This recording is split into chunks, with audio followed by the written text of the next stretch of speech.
लोकतांत्रिक देश में चुनाव लगा रहता है, लेकिन चुनाव चाहे जो हो, पंचायत चुनाव का अलग ही मजा है।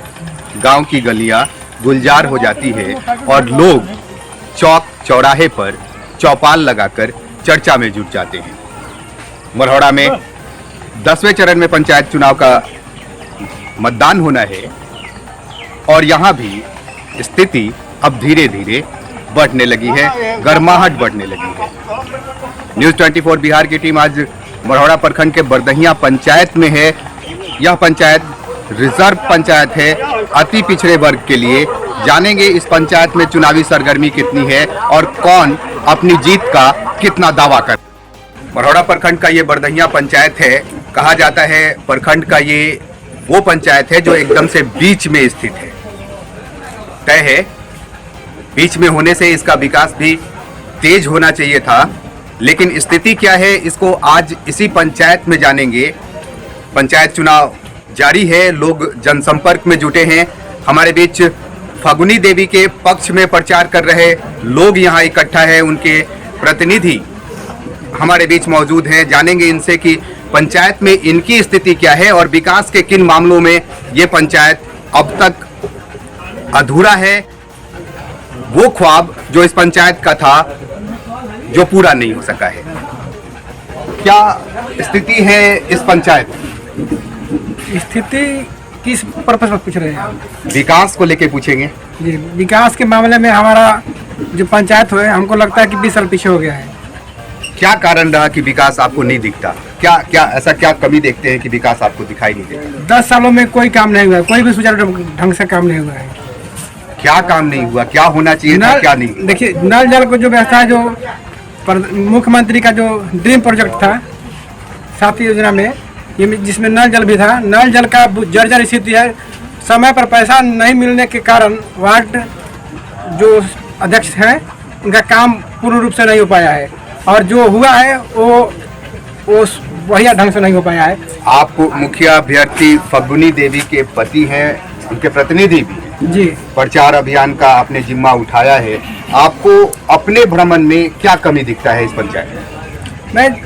मैं तो सबसे पहले मैं भावुक हो जाता हूँ कि मैं हर घर घूमता हूँ तो मैं देखता हूँ कि जो मेरी बूढ़ी माताएं हैं 70 वर्ष की, 65 वर्ष की या उससे ऊपर, किन्हीं का मैंने बहुत कम ऐसे लोग हैं कि जिनको वृद्धा पेंशन या विधवा पेंशन मिला है। ये बहुत दयनीय स्थिति है। वृद्धा पेंशन या विधवा पेंशन मिला है और जो गरीबों को इंदिरा आवास की योजना के तहत जो आवास मिलना चाहिए उसमें पूरी तरह से विफल हुए हैं। ये जो भी हैं पूरी तरह से विफल हुए हैं।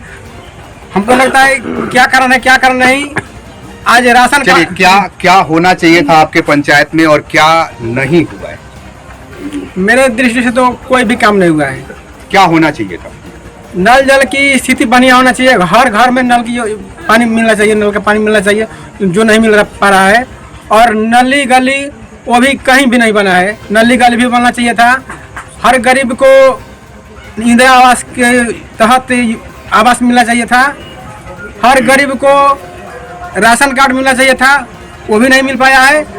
हर वृद्ध को वृद्धा पेंशन, विधवा पेंशन मिलना चाहिए था, वो भी नहीं मिला है। क्या लगता है आप अगर इस क्षेत्र से निर्वाचित होते हैं, आपकी पत्नी निर्वाचित होती है, तो जो आरोप आपका है वो आरोप नहीं रहेगा, मतलब लोगों को सुविधाएं मिलने लगी?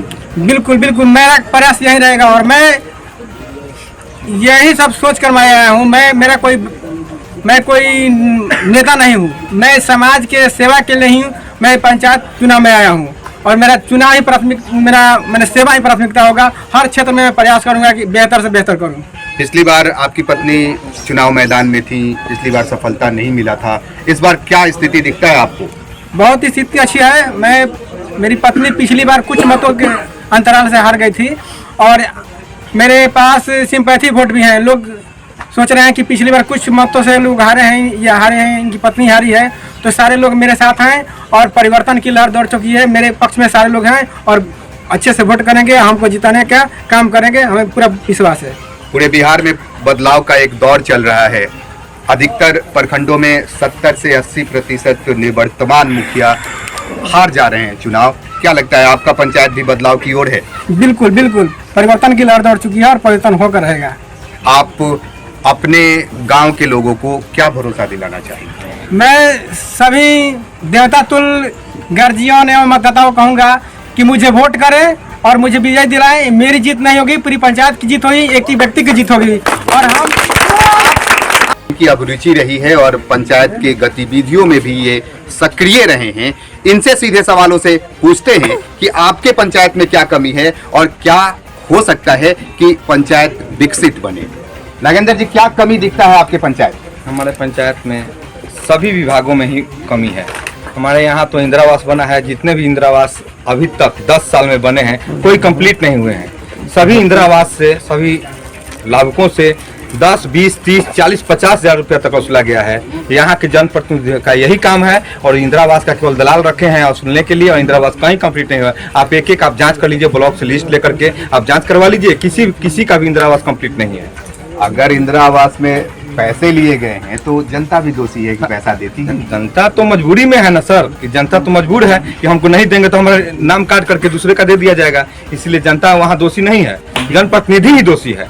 जो यहाँ के नेतृत्व करता है, जो नेतृत्व करता है, वो असली दोषी तो वो है जो जनता के हर नस से खून जैसे पैसे निकालने का आदी हो चुका है। नागेंद्र जी, क्या गारंटी है कि अगले जनप्रतिनिधि जो आएंगे वो इस तरह की एक्टिविटी में नहीं रहेंगे? जी ऐसा है, हम लोग तो इसी गांव से न जुड़े हुए हैं सर, सबको जानते हैं कि कौन ईमानदार है, कौन अच्छा लोग है, कौन बुरा लोग है। तो हम लोग जिस व्यक्ति को समर्थन कर रहे हैं वो बहुत ऑनेस्ट लोग हैं और हम लोग चाहते हैं कि फगुनी देवी और उनके पति जो अमरजीत महतो हैं, गांव का हमेशा सेवा करते हैं। इसके पहले द्वितीय स्थान पर रहे हैं, मामूली अंतर से चुनाव हारे हैं या इनको हरवाया गया था। ये पंचायत आरक्षित सीट है और यह अति पिछड़ा वर्ग के लिए आरक्षित है। पंचायत के बाहर भी लोग ये कहते हैं कि पंचायत में जीतता कोई और है, बागडोर कहीं और होता है। कितना सही है? जी 100% सत्य है सर। यहाँ तो बरदहिया पंचायत तो गुलाम है ना, यहाँ तो नाम की मुखिया निर्मला देवी हैं, यहाँ तो चलाता कोई और है। और इस पंचायत के जितने भी लोग हैं, अभी हम लोग की पंचायत का कोई अभी तक मुखिया नहीं हुआ है 10 वर्षों में। यहाँ की जनता मुखिया कहाँ है? यहाँ का मुखिया जो है वो कहाँ कहीं बाहर कभी निकलती हैं, उनको कहाँ कोई जानता है ना कोई पहचानता है। इसलिए इनका बागडोर जो है दूसरे के यहाँ है और वही जो चलाना है चलाते हैं, वही अपना काम करते हैं। क्या लगता है गांव के लोग, पंचायत के लोग इस तथ्य को समझते हैं? समझते हैं और वो हमेशा ये समझते हैं और अब की तो और समझ रहे हैं। परिवर्तन में उन लोग, सब लोग हम लोगों के साथ हैं और सब लोग हम लोगों को वोट देंगे, फगुनी देवी को, अमरजीत महतो जी को वोट देंगे और इनको विजयी बनाएंगे। क्या नाम है आपका? हमारा नाम नागेंद्र राय हुआ। मैं यहाँ के वर्तमान में पैक्स अध्यक्ष हूँ और यहाँ के बदलाव में मैं भी साथी हूँ। चुनाव है, गांव में सरगर्मी तेज है।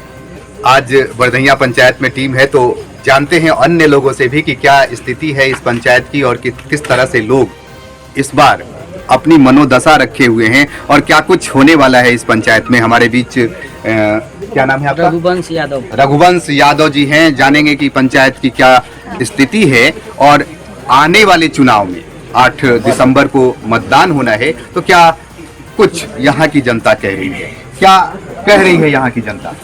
यहाँ की जनता तो परिवर्तन के लहर में चल रही है, बदलाव निश्चित है और इस बार फगुनी देवी निश्चित है। ये बात आप कह रहे हैं या जनता? पूरी जनता कह रही है और पूरी जनता हमारे फगुनी देवी के साथ है और बैगन छाप को वोट देगी। क्यों बदलाव होगा? क्या क्या क्या क्या कंडीशन है यहाँ? बदलाव इसलिए होगा कि पूरे देश में महाविपत्ति चला कोरोना, उसमें हमारे प्रतिनिधि सोए रहे कंबल तान के, किसी को कुछ पूछने नहीं गए, एक भी ना मास्क बंटा, ना कोई भी सुरक्षा ढंग से लोगों के स्वास्थ्य पे ना ध्यान दिए, ना किसी का हाल चाल पूछने गए। उसके बाद बाढ़ से पीड़ित लोग, आज सैकड़ों एकड़ खेती बर्बाद है सिर्फ एक नाला के चलते।